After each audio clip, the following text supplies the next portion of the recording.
Sasa kwa kuangalia muda tuliokuwa nao na kwa sababu tuna mkutano wa kimkoa wa mkoa mzima unafanyika Mwanza mjini jioni ya leo, na katika huu mkutano wa mkoa tutakwenda kukutana timu mbili. Makamu mwenyekiti bara Mheshimiwa John Heche sasa hivi na yeye anaendelea na mikutano kwingine, alafu baadaye wote kwa pamoja tutakutana Mwanza mjini. Makamu mwenyekiti naye timu yake ni pana, yuko pamoja na aliyekuwa katibu mkuu wa zamani wa Chadema Dr. Slaa, yuko na mwenyekiti wa Bavicha wakili Mainyila na timu mbalimbali ya viongozi. Sasa kwa sababu kuna safu kubwa ya wahutubiaji na kwa uzito wa mkutano wa majumuisho wa mkoa mzima wa Mwanza, tunawajibika kwa pamoja kufika Mwanza walau saa 9 alasiri ili tuwe na muda mrefu wa itifaki yote hiyo ya wahutubiaji.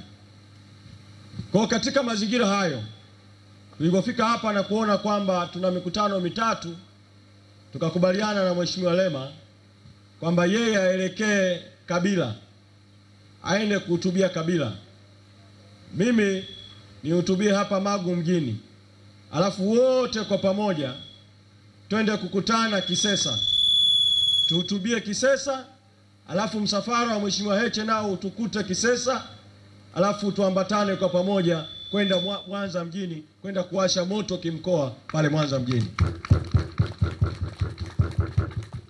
Kwa hiyo kwa sababu hiyo sitatumia muda mrefu sana hapa, lakini nitazungumza masuala ya msingi. Baba Askofu Mwamakula ametoa ujumbe mzito sana kwenu, ujumbe ambao bila hata mimi kuzungumza tayari ungekuwa ni ujumbe wa kutosha kwa wanamagu kufanya maamuzi sahihi. Na Baba Askofu, nakushukuru, umeeleza kwa kirefu mchango wa viongozi wa dini katika mabadiliko kwenye mataifa mbalimbali, na kupitia kwako ufikishe salamu zetu za shukrani kwa viongozi wa dini wa madhehebu yote walioungana na kauli ya wananchi. Nasema sio kauli ya Chadema, naita kauli ya wananchi, kwa sababu sisi Chadema tunaposema no reforms no election, tunasema tu kwa niaba yenu, tunasema kwa niaba ya nyinyi wananchi ambao mnakwenda kupiga kura, mnajiandikisha kupiga kura, lakini mwaka 2019 mlitamani mchague viongozi wa mitaa, viongozi wa vijiji, viongozi wa vitongoji, lakini wagombea wa Chadema, wagombea wa upinzani wakaenguliwa kweli kweli. Nyinyi wananchi mkakosa haki hata ya kwenda kupiga kura kwenye serikali za mitaa mwaka 2019. Mkarudishwa nyuma kabisa jimbo lenu hili la wilaya ya Magu, kwa sababu mwaka 2014 Magu hii mlikubali mabadiliko kwenye serikali za mitaa kwa kiwango ambacho kati ya vijiji 82 vya wakati huo, vijiji 41 vilichagua wenye viti wa Chadema, yaani idadi ya vijiji ikawa nusu kwa nusu kati ya Chadema na CCM. Asanteni sana. Mkapata viongozi wa vijiji wanaosimama upande wa watu. Lakini mwaka 2019 mkanyimwa hata hiyo nafasi ya kwenda kupiga kura kwa wagombea walio wengi kuenguliwa takriban 96%, kwa kiwango ambacho chama tukasema kama wanatubakishia wagombea 4% peke yake, hakuna sababu ya kuushiriki huo uchaguzi. Mwaka 2019,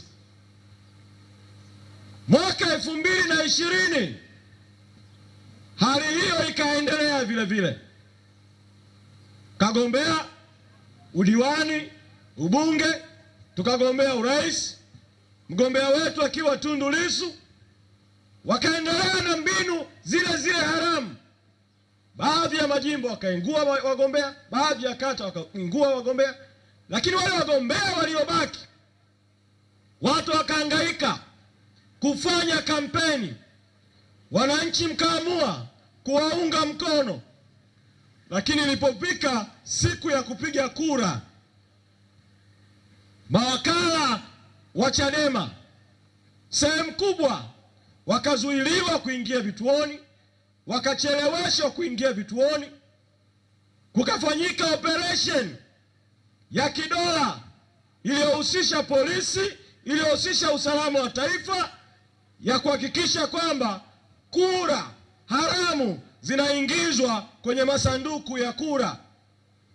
Hata pale ambapo mawakala walikuwa wamekwisha ingia tayari vituoni, ilipofika hatua ya kuhesabu kura, kama waliingia mapema wakadhibiti hujuma, mawakala wakaondolewa vituoni. Matokeo yake CCM ikajinasibu kushinda sehemu kubwa ya kata, CCM ikajinasibu kushinda sehemu kubwa ya bunge.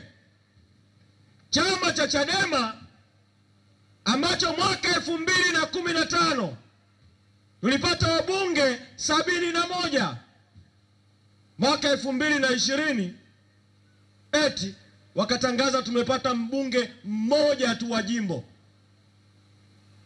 Alafu wakasema wametupa na viti maalumu 19, lakini hata hivyo viti maalumu 19 wakaamua kuvichukua kwa kushirikiana, kugushi nyaraka, kupeleka wabunge ambao hawajateuliwa na chama, tukawafukuza wanachama. Kwa miaka 5 mekosa uwakilishi. Sasa yalikuwa yanasema kwamba haya ni mambo ya aliyekuwa Rais Magufuli. Kwa hiyo watu wakawa wanasema kwamba haya mambo yanapaswa yao yamekwenda zake pamoja na mwenda zake. Lakini si kweli. Si kweli. Hayakwenda zake na mwenda zake. Kwa nini? Mwezi Machi mwaka 2021 Mwenyezi Mungu alifungua ukurasa mpya katika nchi yetu. Akamtoa Rais Magufuli, akaingia rais mpya. Kwa kauli ya mdomo ya hotuba ya awali, akataka kuonyesha kama vile kuna matumaini. Na sisi tukasema hebu tumpe imani yenye mashaka, benefit of doubt. Lakini tulipoanza tukudai katiba mpya, mchakato wa katiba urejeshwe, Rais Samia akasema kuna watu wanafanya chokochoko za katiba. Alafu siku chache baada ya kauli yake, ndio Askofu Mwamakula na mwenyekiti Freeman Mbowe aliyekuwa mwenyekiti wakati huo wakakamatwa kwenye kongamano la katiba mkoa wenu wa Mwanza, na mwenyekiti Mbowe akabambikiziwa kesi ya ugaidi. Miezi 7 tukawa mahakamani tunadai Mbowe sio gaidi, Mbowe sio gaidi, Mbowe sio gaidi. Ikawa ni mbinu ya Rais Samia, mbinu haramu ya kuhamisha mjadala wa katiba mpya, kuua mjadala wa katiba mpya. Sasa baadaye aliyekuwa mwenyekiti Mbowe akatoka, alafu rais akasema anakuja na falsafa ya 4R, kumbe uongo mtupu.